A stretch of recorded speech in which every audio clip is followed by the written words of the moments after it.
All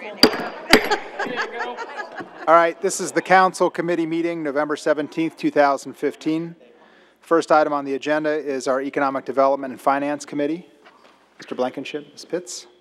Thank you. Turn it over to Greg.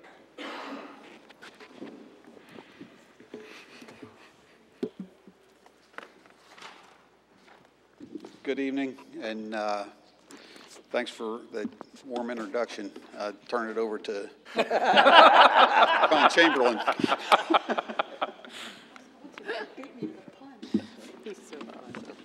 All right, thank you very much, Greg. My name is John Chamberlain. I'm a CPA and partner at Van Gorder, Walker & Company, and we're a CPA firm here in Erlanger. And we had the opportunity to do the audit for the City of Erlanger again this year. We do appreciate that opportunity. I also want to thank Greg and Steve and their staff. You are very lucky as a city this size to have someone of Greg's capability in this position. And I just want you to know that. He didn't pay me any extra to say that. But I want you to know that and hear that from me, because you're lucky to have someone like that here. Let's dive right into this. We got basketball later tonight. The auditor's opinion. You should have two things in front of you from me. There's your slide package in there, and then a set of financial statements. I'll step through the slide package first. The auditor's opinion, it's our opinion that the financial statements present fairly in all material respects the financial position of the City of Erlanger at June 30th, 2015. This is what we call an unmodified opinion, meaning no modifications have been attached to the opinion, and that's a clean opinion. It's the highest opinion that we give. We're also, as part of doing our audit, we do a report on internal control and compliance. This is very important to the city because this assesses the city's internal control function in their accounting function, and we're happy to report that you do not have material weaknesses or what we call significant deficiencies in internal control. And that means that in the normal course of operations that Greg and their staff, any mistakes or errors should be caught by Greg or their staff in the normal course of their duties. We also have a compliance opinion that we give, and we noticed that there were no items of non-compliance to report, so we're glad there. This year, normally the city expends over $500,000. This year you did not, so we're not required to report on federal funds this year, so we'll skip through that. We do have one note that we were required to report to the Finance Committee, and we went over this in depth in the Finance Committee. Your financial statements do include what's called a prior period adjustment to include about $11.3 million of net, the city's proportionate share of the net pension liability for the CERS system. This is the unfunded pension liability. This is a requirement through the Government Accounting Standards Board Statement number 68 that says that the cities must report their proportionate share of the unfunded pension liability of the county employee retirement system. So we made an adjustment of about $11.3 million to add that to your financial statements. It goes on as a debt, and I'll show that to you here in a moment. Again, it's debt that you don't pay and that you can't pay even if you wanted to. Okay? We also provided a management letter to management with several small comments that don't really rise to the level of council. Now let's look at some numbers. This is your total assets, unrestricted assets, and investments, and this is over the last 6 years. You see there the light blue bar is total assets, roughly $14 million. Of that total assets, roughly $7.3 million in unrestricted cash and $3.8 million in assets in investments. Again, you see the cash went down, but really you didn't have investments last year, so you just moved money from cash to higher performing investments. In our business, we like to use a rule of thumb to have about 1 quarter's worth or 3 months worth of cash on hand. So 3 months of your operating cash on hand. For you, that would be about 4.7 million. Again, you have almost 11, or over 11. The next slide shows the current debt across the city.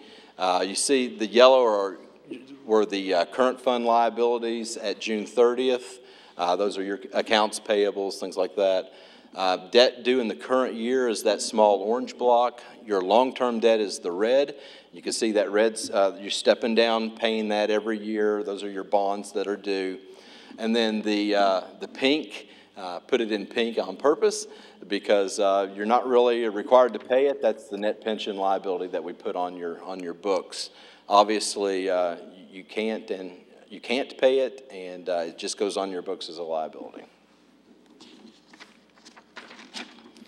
This is your revenues versus expenditures from all your sources, from all your funds. Just again, over time to see how you're doing. The thing that I'm more interested in here is the gap in between the green and the red lines. The green are your revenues that come in, the red are your expenditures that go out. And you see that you maintain a pretty good gap every year that helps your fund balance grow for special projects that you do in the future, special road projects and such. You see in 2015 that gap widened significantly, meaning you spent significantly less in 2015 than you did in 2014 compared to relatively flat revenues.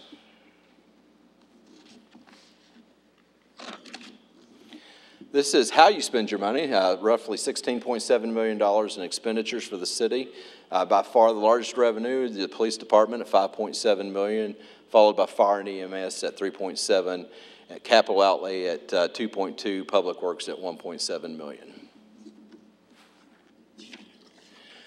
These next few slides, I'll step through those relatively quickly. It just shows the expenditures by department over, again, the last 6 years. So you can see just internally, it's a quick look at how the slides have changed by department. You see a police at a 6.8% increase. Fire expenditures, roughly a 5.2% increase. Capital outlay expenditures, about a $300,000 or 12% decrease. Public works expenditures, again, down about $500,000. And that really includes some large road projects that you did last year that you didn't have this year. So those numbers jump around quite a bit based on when you do some large infrastructure projects. General government up just slightly at 3%. Debt service down considerably as you pay those loans down, pay those bonds down.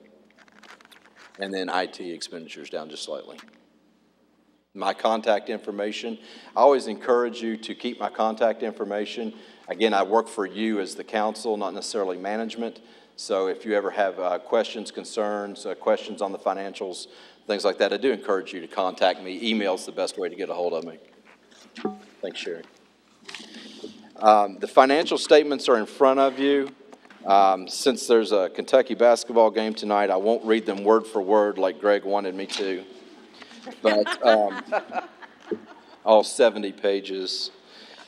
Page 1 through 4 is the transmittal letter for your CAFR. That's prepared by Greg and Mark. And page 5 is your organizational chart. Let's go over to page 9. That's the audit opinion letter. And this is where we give our opinion that the financial statements present fairly the financial position of the city. This is the time to pay attention now. Page 15 through 22 is the management's discussion and analysis.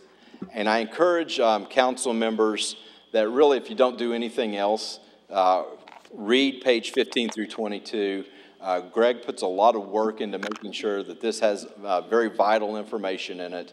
It is your job as city council members to understand, it's your fiduciary responsibility to understand the workings of the city. And this little 7-8 page document has a lot of information in it that's very important and gives you a good understanding of what went on this year and what's coming up in the next year. Page 23 is the statement of net position. You can see there your cash and cash equivalents of roughly $7.4 million, your investments of $3.8 million, almost 3.9. You have some receivables, your capital assets being depreciated there on the side for total assets of roughly $34.7 million. The deferred outflows of resources total $1.9 million, so total assets and deferred outflows of resources of roughly $36.7 million. Underneath, you see liabilities. So your current liabilities are first. The net pension liability that I've said so much about, $11.7 million there. The numbers right above that are your bonds that are outstanding.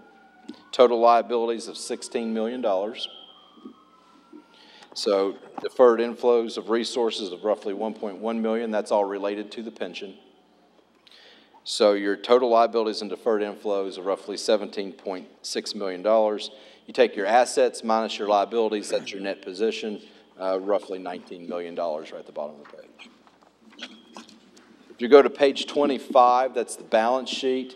This should look more familiar. It's broken out by funds.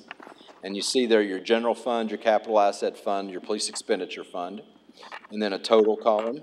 And it shows the assets and the liabilities by fund. So total assets for all of your funds are roughly $14.1 million. Your total liabilities of roughly $1.1 million.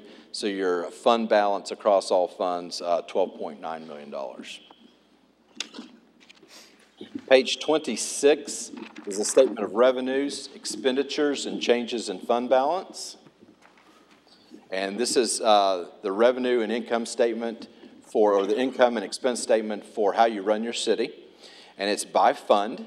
And you see there the total general fund revenue of roughly $16.9 million, the capital asset revenue of $1.8, and the police forfeiture of $12,000 for total revenues of $18.8 million. Your total expenditures in the general fund of $14.5, $2 million in the capital assets fund, and $12,000 in the police forfeiture for a total of $16.7 million. You take your total revenues minus your total expenditures, and that's your excess of revenues over expenditures of roughly $2 million of, we'll roughly use the term net income for the city. Page 28, 29, and 30 are what's left of your proprietary fund that you used to have. All you have now is a small internal service fund for your vision and dental. And so that's the financial statements for that internal service fund.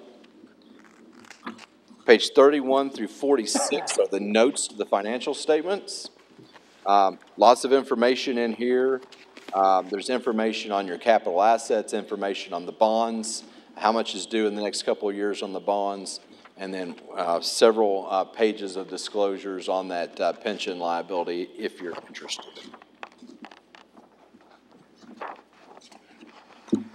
Page 47 is the budgetary comparison schedule for the general fund. The first column shows your original budget as passed by the council. The second column shows any amendments to that budget. The third column is the final budget. Then the fourth column are the actual revenues and actual expenditures. And then the fifth column is a variance column that shows amounts that you received. If it's a negative amount, it's you received less than you budgeted or expended more than you budgeted. So as you see there in the far right-hand column, you're positive on all of those items, which is good. That means you received more money than you budgeted and you expended less than you budgeted. Generally, good budget, good management to budget. That's what we like to see.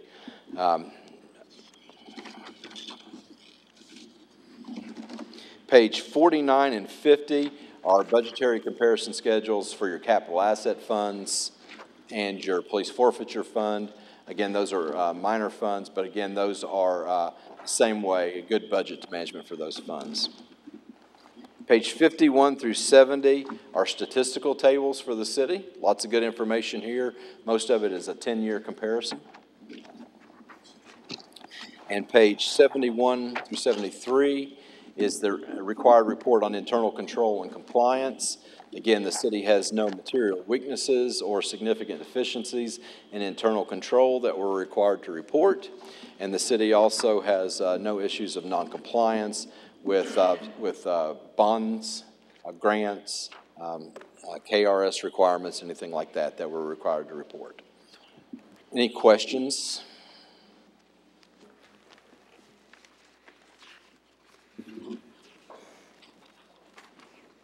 Doesn't look like any. 70 pages in a couple minutes. That's pretty good. Something tells me it took longer than that to make it, right?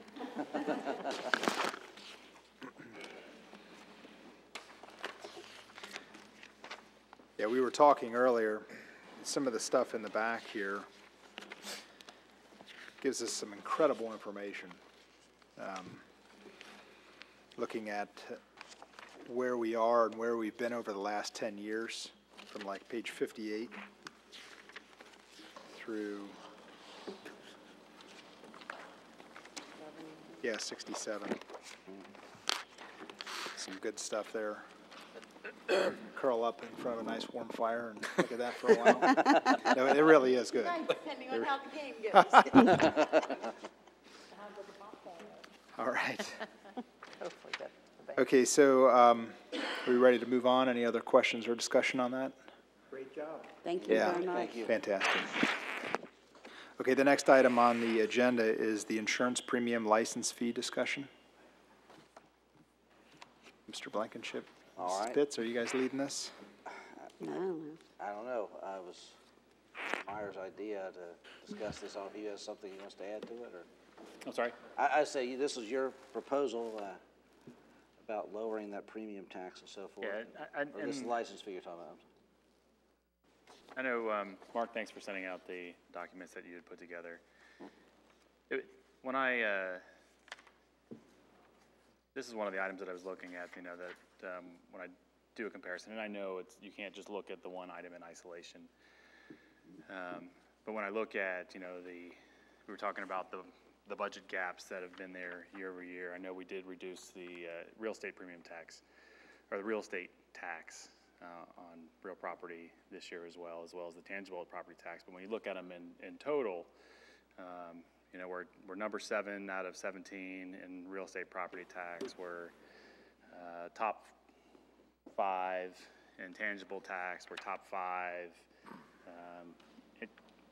That top 4 insurance premium tax, top 3 in payroll tax, top 4 in corporate income taxes, are the license fees, occupational license fees, really making us one of the top 4 or 5 highest taxing authorities in Kenton County. So with this one, I wasn't looking to try to say, hey, we need to get rid of it altogether, but putting it back into a playing field where it's in line with the others. There was the article the other day. I know Villa Hills was going from 7% to 5, back down to 5. Obviously, they're adding a street tax as well to cover that, but they're looking at bringing that down as well. yeah, so just put another. We've got Edgewood Independence, don't do anything, and a number of other cities are below, 8% or below. So it was one that I thought I'd like to see us looking at, where the budget gap or the excess revenues that we've budgeted in already. We've reduced that by a little bit with the real estate taxes, but it looks like there's room to make some adjustments there. One of the reasons I wanted to talk about it now is there is some timing with this. Any decisions or anything would need to be completed, that first part of March, effective July 2016, July 1. So it wouldn't affect this current year's budget, but it would also give us time as we move forward, and maybe going from 10 to 8. I still think that's the right number. Maybe there's a step program, but it was one that I have a little bit more passion around that I've been thinking about for quite a long time. So I thought this was the right time to at least get the conversation started. Let's have the conversation rather than just kind of waiting. Let's be a little more proactive about it. Because if we're having, some other sessions, we talk about, real estate taxes again next year. But, you know, by the time we get to have that conversation, it's too late to do anything with this one. It's a whole year lag between the time that you're actually going to see an effect there. No. Now, Independence, though, don't they have a tax for like their fire department and stuff? That's baked into that when you look at that comparison of the real estate tax. Yeah, okay. So I lost my labels on this. Ellesmere's the same way. Yeah. Right, they have a separate fire protection. Yeah. Yeah, and that puts them, Additional you know, taxes. So, That's why it's really hard to make comparisons of one city to another, Right. because there's different methods they do things. yeah, and I took those top 5 items and kind of put it basically based on the percentage of those revenues that they meant to us, and did a weighted average of those items, still pulling us into that 4 or 5 rank based on how we look at those revenues. And what about the citizen numbers versus the protection that is required for, yeah, we have a huge city. we have a huge city. I mean, you know, did you take that into comparison? I mean, we are known all over the country for our services, police and fire, all over the country. Yeah, and I'm not suggesting cutting services. Well, Well, that's what would But how are you happen. gonna do this wonder where without? the money would come from then. Well, we budgeted in a $1.2 million surplus. Revenues have typically, or at least if you look at the trends, they're trending up. Expenses continue to trend down, so that gap just continues to widen. Right. So I'm not saying, you know, take that, you know, let's be exactly at 0, but I think there's an opportunity to look at this one and say, you know, what's right.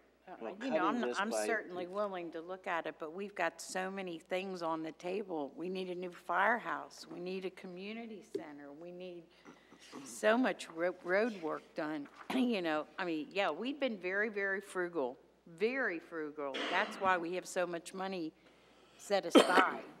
But now we're envisioning a Well, you know, lot. and I agree, you know, there's still road work to be done, but even when we were talking about the budget this past year, I think Tom asked if we need more money in the capital fund, and the recommendation at that point was no, we don't need to do any more at that point. The progress we're on, so, you know, those conversations have led me to think that, you know, maybe this is the right time to have that conversation. And then you probably need to talk, you know, to police and fire and talk to them about what their needs are going to be that are coming up. They're huge purchases of ambulances and, you know, pumpers. That's where the money goes, woo, very quickly. Yeah, Well, and if we're switching the conversation to talk about putting more money in the capital fund, then maybe that's the right conversation to have. So how much is it expected, that 2%? What would the difference be?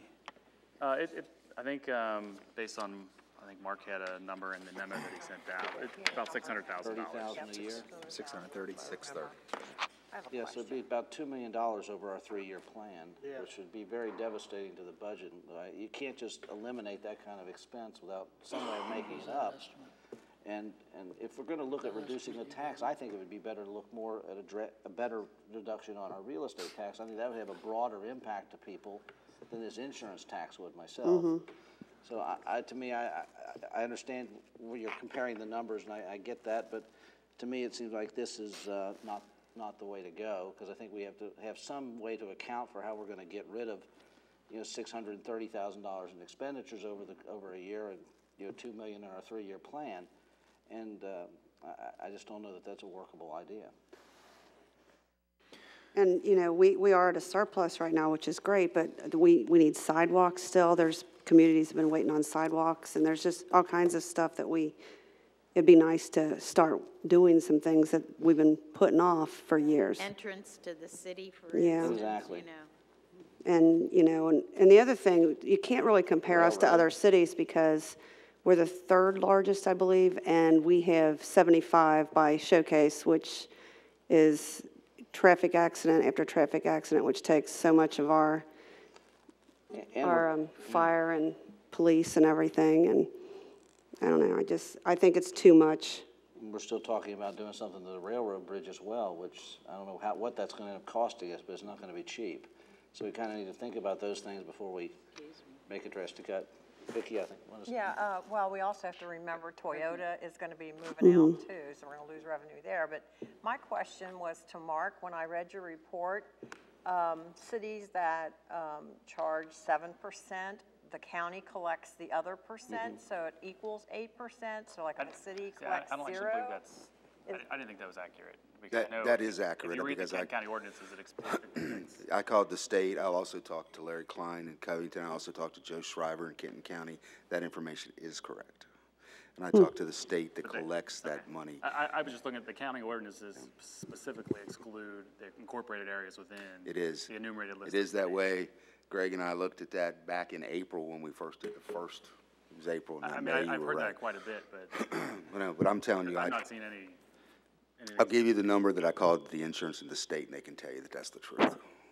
Because there was some debate on our side too about whether or Well, I not know, that and was Greg correct. Greg Engelman and I had talked about that, but there was no references in KRS that were specifically talk about that. Yeah, I got the phone. Well, I want council to take into consideration itself that, you know, we are actually saving the taxpayers money right now on homeowners, on their homeowners policy when the fire department goes through the inspections.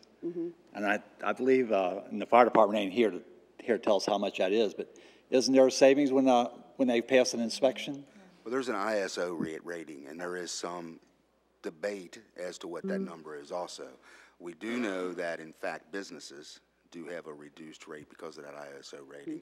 We're not sure about homeowners or residential, and I know Greg and I have talked about this a lot. We're just not sure what that number is or if, you know, what that is. But there is, for the ISO rating being a 2, and I think, is there any other fire departments in Northern Kentucky that's an ISO 2? Fire's not here, so I can't ask that question. But I'm sure there are not many, if there are any. Florence may be one. I can tell you, I don't believe the fire I districts. guess one question I have around just the 8% versus the 7 and the 5s, I guess really for Mr. Gallo. And if there's a 0% like the city of Edgewood, so that's Right, another Edgewood thing. I think Independence they are would be 8% with the county. So I'm fairly I know sure. at least as, you know, before I moved back to Erlanger, when I was living in Independence, there was no insurance premium tax. And the That was county 5 years just, ago. when did the county institute that, Greg? You remember what year it was? It's not 2007 was when the ordinance was passed. 2007? Yeah. Yeah. And there was some debate at the time about how they were doing it and what they were doing. And I had some questions about it. That's why I made the phone calls that I did. And I finally called the state and made sure, and absolutely, they do charge. And they do send that money to the county. That's what I was told by the state. The insurance companies are notified by the state about what those rates are, the way I understand it. Okay, those rates it does come here. It does come here. They do have to do a report to us quarterly, and then it's sent to us the same way. So From the things the research that I've seen, I'd almost see that as an opportunity, not necessarily for me, but for those in unincorporated or those areas that are, you know, Fort Mitchell or Bill Hills, because the county ordinances specifically exclude those areas. I don't know. So I'm not sure about the way it's written, because we had questions about that also, and that's why I reached out to the people that I reached out to before I sent the last memo out to make sure that that information was correct. I can see where Gary's coming from, you know, when we have a difference, you know, it seems like that gap's widening, especially like if you look at the one graph on page 3 of what John just gave us, showing the difference between the total revenues and the total expenditures. You know, that gap is almost $2 million. You know, is it safe to say that it's going to stay, you know, that the expenditures are going to stay right there? No, I mean, I think we need to have a little bit of breathing room there. But what we're talking about is a third of that difference. And I hear what Randy's saying too. And Greg and Mark and I talked about this extensively. And, you know, on the city side, it's a whole lot easier to control the reduction in the property taxes. It's easier to monitor and it's easier to control rather than taking, you know, the 2% cut there. I'm kind of wondering, you know, if there couldn't be some compromise here. I mean, if we could try a tax cut. I mean, maybe if we said 9 9%. And then if we can feel like we can still manage that, then perhaps a little bit on the property tax as well, you know, in the next budget.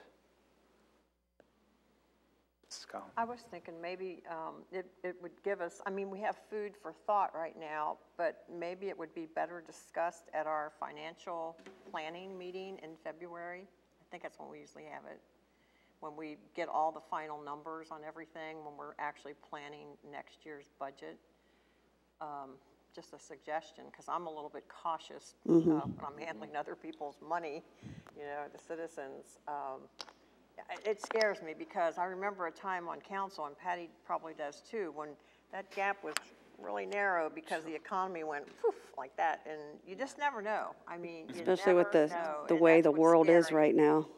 Yeah, and with all the stuff going on. And But I think this council and previous councils have, you know, done some great things with the restricted reserves and to really buffer from, you know, those kind of items.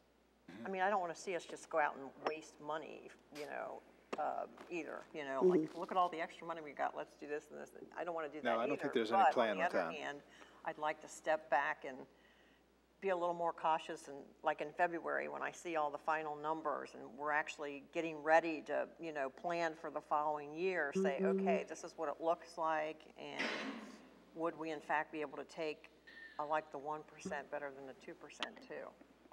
To be a little more cautious, but you know, just to do it scares me. You know? And I like the idea of doing it the way you're suggesting, Vicki, because that lets us look at everything together rather than one thing in isolation. And I think it's kind of misleading, you know, at least doesn't give a full picture if you just look at one thing and exclude everything else from the analysis. So I would rather have all the numbers and look at everything at one time. At this point, you know, we're looking at the Houston Road extension. We don't know what that's going to cost us. Right. We're looking at the possibility of a new hospital coming here. If we get the hospital, are we going to have to hire more fire and police? You know, it's just, it's not a good time. I just don't think. Yeah, and especially with the chaos in the world. Yeah, there's too much uncertainty. And personally, me, you know, like if you win a lottery, you don't want to go out and spend all your money. So now we're finally doing well. I'd like just baby steps each year, just lower real estate a little bit more each year if we can. That'd be great. And because we all pay it too, guys. yeah. Well, I do believe that, you know, and this is just my opinion, but, you know, history's shown us that if we have high tax rates, I'm not saying Erlanger specifically, but just in general, you know, high tax rates can have a tendency to scare people away. And, you know, we certainly want to make sure that we are still attracting more businesses, attracting single-family home owners, not renters. And, you know, I think if we can be a place that people see and is set apart by lower taxes, that is something, I mean, that word spreads, and that's a good thing. And it usually results in higher revenue, even though we lower the rate.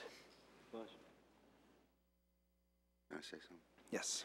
You know, if you look at the sheet that we sent out and talking about it, I think in staff, you know, if there's a desire from council to reduce taxes, which I believe there is, you know, I think we look at them all the same way, and we're just talking about that and seeing where all the revenues are coming from, and do this in a, I don't want to say an organized manner, because I think that if we go haphazardly at this and we just decide, well, we're going to pick one and we're going to lower it, you know, let's look at the package, because I believe Mr. Meyer's correct, and everybody looks at that whole package. I believe you did that by ranking us 5th, and we probably are there.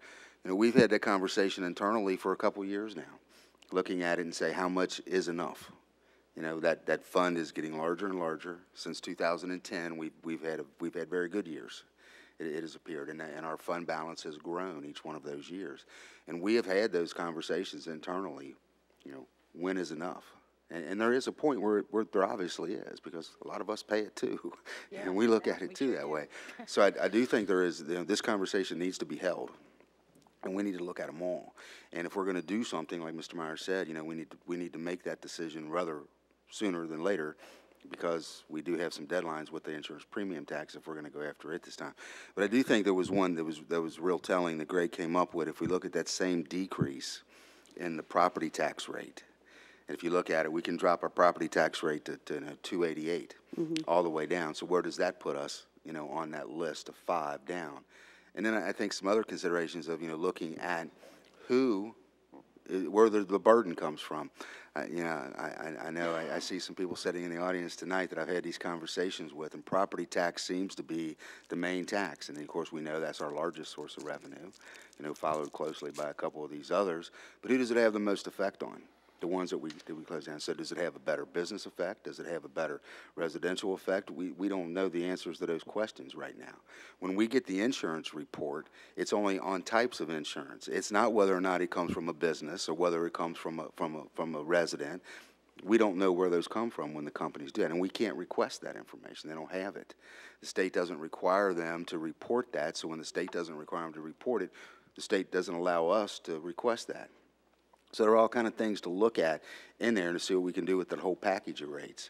But I'll tell you, you know, give us some direction, and hopefully that's what we'll start this week, getting some direction about where we go forward next year and how we do this. And if you give us the numbers and what we're thinking about, or you know, we can then come up and say what those, I guess, you know, what effect it's going to have on the budget when we're talking about the other things that maybe we're planning on doing or want to do, or you know, where the effect, because it always comes back to service, you know, and what we're doing. So, you know, but we've seen it. We've had very good years. Last, you know, 5, you can look in that, and the last 2 or 3 have been really good. This past year was much more than we thought it would be. We expected Toyota to be losing, okay, that we would see less money from Toyota. We actually saw more, you know, and that kind of was surprising to us. We didn't plan for that. So that's a large effect on where our revenues went, you know. They exceeded our projections because of that, because we thought we would be losing some of those jobs. We know they moved some to Georgetown already, but for some reason we're still getting the payroll from them, so we don't know. So I think looking at this as that concerted effort to look at them all, and I think that's one of the comments that we made when we sent out this memo was, let's look at all of the fees, all of the license fees, all of the taxes, and see how they come. And whatever direction you all give us, we'll come up with a plan. You know, by no means are we saying that, you know, we shouldn't do this, because staff is on board with all this. You know, we do know that there is that point where it comes, and we did that last year. We held them tight the year before. We do some last year, but we did it cautiously. And I think that's the whole thing, and knowing what's happening. I would not be comfortable in trying to make that March deadline. I think I don't think that's very responsible of us. I think we should take our time and look at everything at our planning meeting In February. and see, you know, see what we're looking at. I agree. I'd much rather look at it all as a comprehensive package. And I mean, I'm in favor of lowering taxes. I mean, as was said, we pay them too. Absolutely. I'd like to see them lowered, but I'd rather look at it all collectively in one package and see what we can do. Yeah. Renee, did you have a question? Yes, oh, it was a comment. I thought Mark, when you were talking about Toyota, I read somewhere, I don't know if it was something I got on the city email or if it was in the paper. I do a lot of reading and then I forget where I read it. But anyway, that Toyota was actually staying until 2017 now. Yes, I read that They've also. pushed it back. They're about a year behind now. So, I mean, that gives us a little bit of a That can change overnight. Sure. It could change overnight, but the meeting that we That had, can change overnight. well, we had a meeting with them It 4 change. months ago. It could change, but we had a meeting 4 months ago with them, and the construction's not going as well in Plano as they thought it was going. So they are pushing it back a little bit more. Well, they're building too much in Texas. They're growing too fast. I'd like to share a quick story, and I don't think Mr. Meyer had heard this, and in fact, probably a lot of you have not. But just to share a story from one of the meetings that Becky Hopkins and Dave Hahn and I had. One of the business meetings we had was with B.L. Spilley. And I mean, just so you can kind of get an order of magnitude as to the tax, the 10% tax on insurance premiums. B.L. Spilley does a lot of construction work. They do a lot of large medical construction, hospitals, and they also do a lot of railroad construction. And both of those areas of work for them require bonding. And bonding is a form of insurance. And that 10% premium for them accounted for about $30,000 each year that they spend just in the bonding portion of what they do.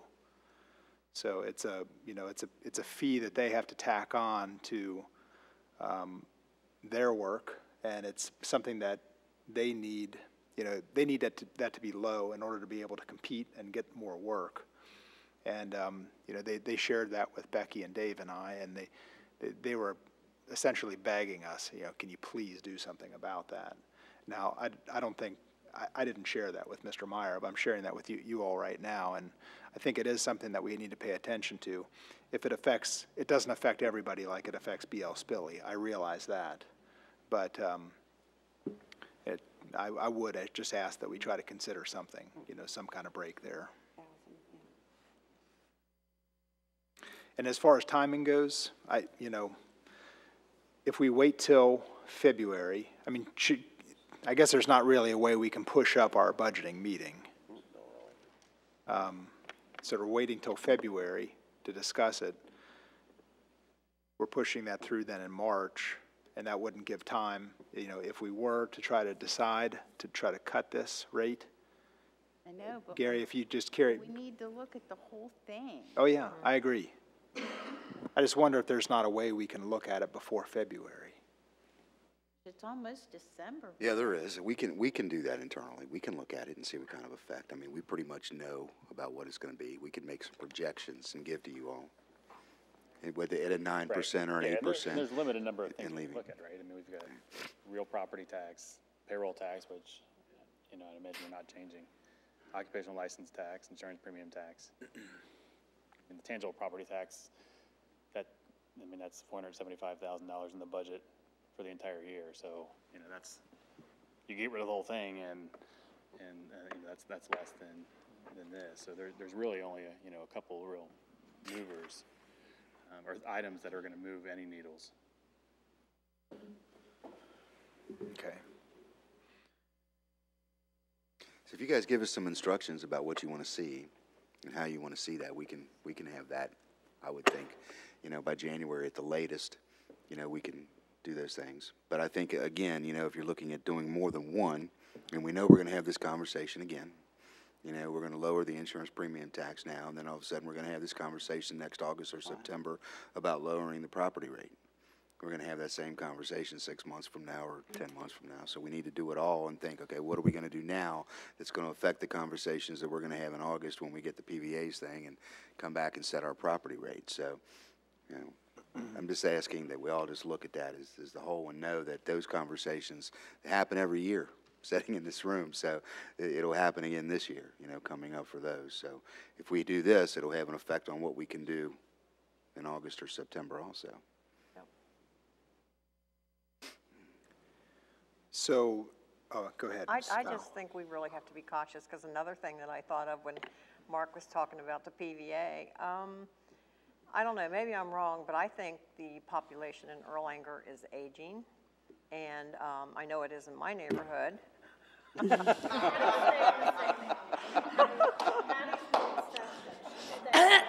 There you go. Okay, I'm okay. I'll be But, okay. you know, as people get older, they get that homestead thing, and they get a reduction on their taxes. And so you're not going to be collecting as much revenue from those particular people as you would when they were not that age, because then they were paying on the whole value of their house. And I don't know the percentages and all that, but I'm just saying that, you know, when we decided that we wanted to lower our property taxes, I mean, that took several years of really hard study and making sure. Because here's the other thing too, you know, you get all gung-ho, yeah, let's lower the taxes, and then something comes up, and now we got to raise them again, and nobody wants to raise the taxes, you know? So I really think it's not a quick fix. I think it's something, like I said before, you need to look at all the numbers, and it gets more complicated. The insurance tax isn't going to affect all of your residents, whereas the property tax will. And So that's another consideration of things going down. I mean, I just like to be very cautious and then see what happens with the economy. Are we truly going to get this business or that business, you know, and look at all the numbers before we jump into anything. I mean, it would be nice if we could just say, oh yeah, let's just do it, but I don't feel comfortable doing that. I feel I need to be a little more cautious. I mean, even if it were my own, if this were my family and I'm planning my budget, I am very cautious. I don't like to just jump into something before I look at all the possibilities. And I just don't see how we can do that before March. Because like you said, in February we're going to get a lot of numbers, and that's generally when we plan, are we going to lower the taxes for the properties and all this, but I don't know. I just don't feel comfortable at all. Okay, thank you. Did you raise your hand? Did you? Yeah, I thought I saw. No, I didn't. All right. All right, so is this something that we would table until January's committee meeting? I mean, that's my That would be opinion. my preference. Mine too. I mean, I don't know how everybody else. Mine too. Mr. Meyer, any? It's with the finance committee, so. What? Okay. Go down a burning flame right now. I'd say wait till after first year. Okay. I think we need to see all the numbers. At least we'll be closer to the numbers. We'll get a better feel for where we stand. I mean, if we look at everything, maybe we'll have a surprise in there. Yeah. You know, Well, and part of my worry is just what's going on with the country right now. I'm just very cautious. Yes. Because, you know, I think we- federal mandates, who knows what's going to be thrown at us, and I don't know. Fed's raising rates in January. Yeah, the rates are going up. A lot of things to look at right now because it doesn't look great. Okay. We'll go ahead and move on. Any other discussion on that item? Okay. All right, the next item on the agenda is under Public Works. Mr. Cahill, Mr. Skidmore. So we have the truck bid results. So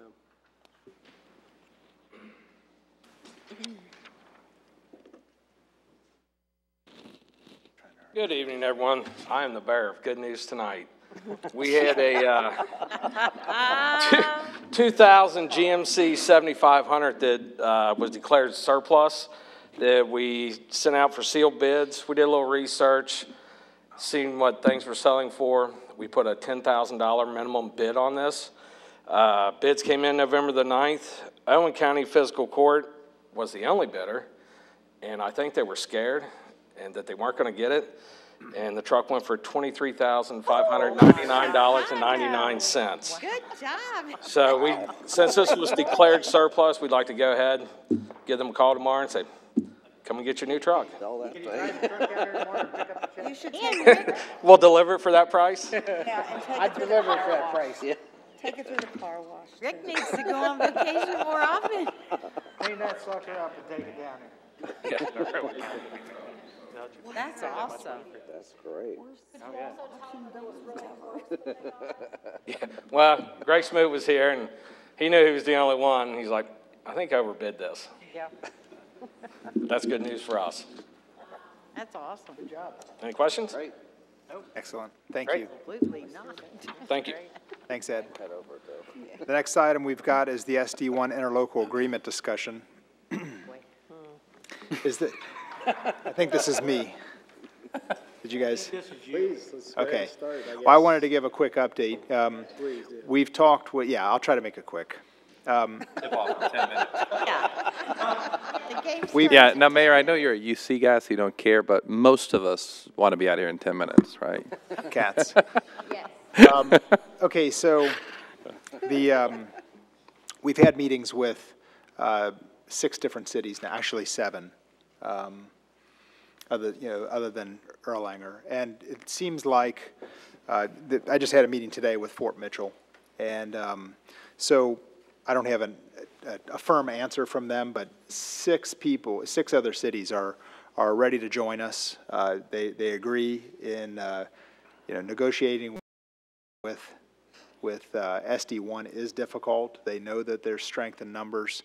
The response from, I guess I can pretty safely say everybody that we've talked to is they are less interested in trying to negotiate with SD1. They know exactly where that's going to go. And they would be more interested in pursuing the declaratory action lawsuit. Mr. Gatlin's been working on putting together the numbers of what it's going to take to do that.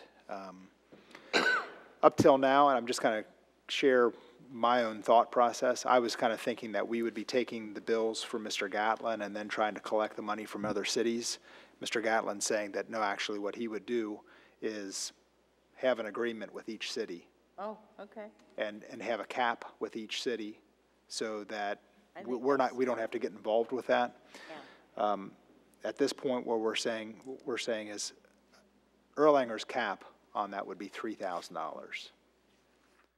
And, you know, if my goal would be by December 1st that we can have, you think that's realistic? Have agreements with the other cities. You know, we're still shooting for at least 10. Yeah, so let me jump in at this point. So what I have discussed with the mayor and what I've discussed with the other cities is we would bill this hourly at $150 an hour, and we would cap each city. And each city seems to have a little different appetite for the amount that they would be willing to put forth. So I think we could potentially have a small haircut to a large haircut, depending on the other cities we get on board. But we certainly have a commitment from enough cities that I'm comfortable moving forward, setting the cap at Erlanger at $3,000. That's going to be one of the higher caps because most of the cities, I think, position is, hey, we're smaller than Erlanger. Right. So if Erlanger's contribution is $3,000, ours shouldn't be quite that high. Right. But we would file the deck action. We probably not only would name all of the cities, well, we would name all of the cities, but I know that Mr. McMurtry, who's the city attorney for Park Hills and Fort Wright, probably would be on the pleadings with us. I've been trading phone calls with Rob Ziegler, who's a city attorney for Fort Mitchell. His firm also does Crescent Springs. I think they would be on the pleadings with us. We would be doing the bulk of the work, but we would be acting in concert with the other city attorneys. And again, the whole goal is to determine the legality of the ownership of this lateral line. Yeah, that's the ultimate goal. So I told Tyson I'm comfortable with us moving forward so long as we don't just have the pot of $3,000. Because as I've explained to the mayor in a late night text, the cost alone could be $3,000 for you guys who have been in litigation. But it seems like there's enough interest from other cities, including other cities that our office represents, that we're comfortable moving forward with setting that cap at $3,000. It might not even hit $3,000, but it probably will. So. Yeah. It will. It will. Right. I mean, is that fees and expenses? Yeah, that's the total cost. I don't know if this is appropriate or not, Frank. Feel free to stop me if it's not. But what is your feeling as far as Edgewood and Taylor Mills' stance on that? I couldn't tell you, Mayor. I've not consulted with them. They've never raised the issue with me, so I don't know. You have not advised them on anything yet? They haven't asked me about it. Okay, good. All right. I've had some initial conversations with Edgewood. Brian Diener, and we are working on getting a meeting with the mayor as well. I know Brian Diener is very much in favor of the deck action lawsuit, but he's saying that he feels like the mayor may not be as wild about it. But I think everybody starts out there, and when we start laying out all the facts and where we are and where we're heading, people can realize that well, when he realizes how it's going to affect his citizens per se, he may change his mind. Yeah. Yeah, one thing that's interesting too is there are a couple board members on SD1 that are behind the scenes encouraging cities to do this. So I just find that interesting. It's odd that they don't just do it themselves. But My guess is, and I've been sort of surprised as the mayor and I have kind of tackled this issue from different sides, the willingness for other cities to fight this fight. I'm not sure I've heard any city that's really said, I don't want to overreach, but my guess is if you guys authorize to move forward at the next council meeting, I would think that it'll be a little bit of a monkey see, monkey do, and I think a lot of other cities will join on board. I hope so. Yeah. Okay, so that's that update. We'll try to move on here quickly then. Codes, Building, and Zoning, Mr. Dunhoff. I'm gonna turn this over to Mr. Fields. You want me to do it, or you want to, Mr. Gatlin?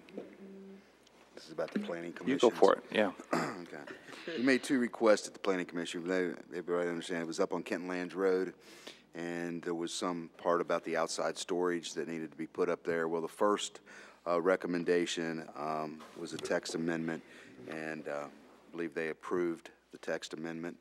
And then we asked for a zone change from an IP1, or I believe it was, to an IP4 zone.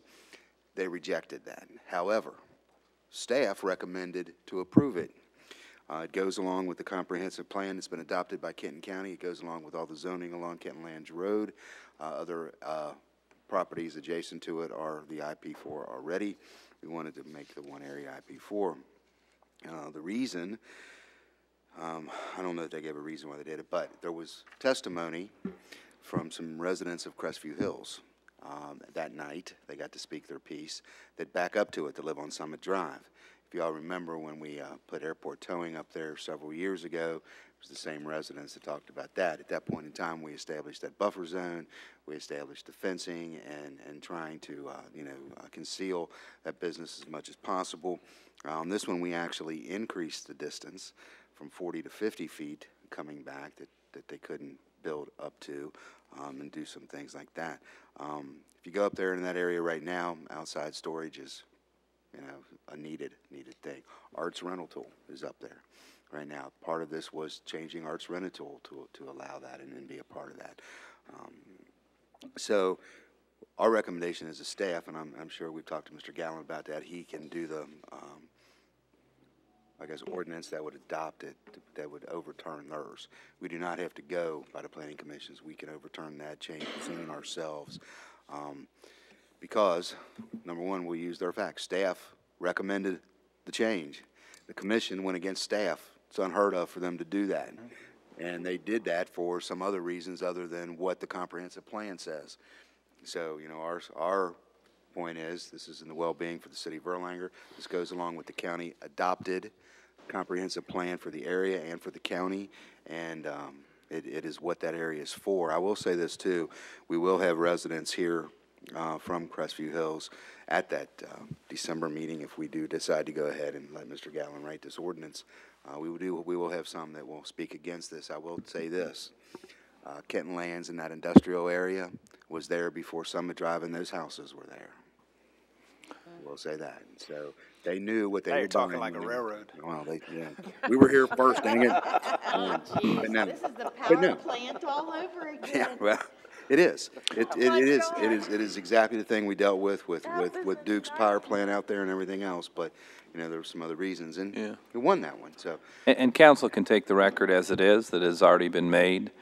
So there's no need for new testimony or new hearing. So other than the folks being able to speak at open mic. The other thing is just as I had indicated, is because it is an overturning, it has to be a majority of the entire council. So regardless of how many people show up, 7 people have to vote. Okay. All right, thank you. Any other discussion? Question? And the committee recommends to go ahead and do it. Let me ask a question. We're talking about a map amendment? We're overturning the recommendation of map amendment. Mr. Gatlin, do you agree with me that before the city can overturn that amendment, they have to do one of 2 things, either have their own hearing or at least review the record of the Planning Commission? To review the record of the Planning Commission, I would agree with that. So we have to have